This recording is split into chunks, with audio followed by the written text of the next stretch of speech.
Hey, good day, everybody. In this video, I will be demonstrating the OpenBOM sheet metal functions for Autodesk Fusion. So start by opening your favorite Fusion design that contains some sheet metal parts and jump into the OpenBOM settings. Here, we're going to go down and tick a few things. First, we'll make sure that we have a catalog property setting. You can create one on your own called sheet metal like I've done, or you can use all properties. Either will work fine. Next, we're going to go ahead and enable the sheet metal property tick box down here that says bring those features and those values to OpenBOM. And that's it. Next, we're going to build a bill of materials using the BOM command. And go ahead and run that BOM here.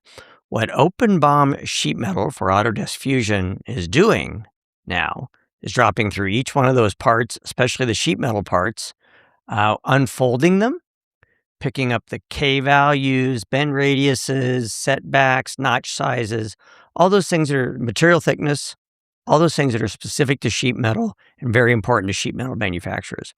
We're also flattening that design and generating a DXF, which would be very important to somebody down the shop floor who's laser cutting or running a strip it or something and running this machine. So those will end up in the bill of material. Here we go. For the purpose of the video, I sped that section up just a bit.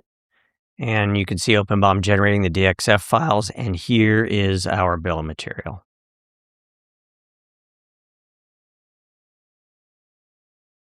Thumbnail images.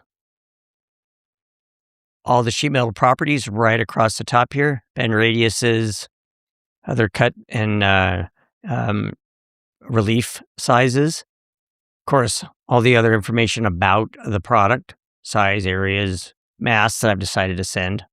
And then over here, those flat pattern DXFs generated right here. So that is OpenBOM sheet metal for Autodesk Fusion. It's available in the May 2026 release. I always look forward to hearing from you at support@openbom.com. Thanks.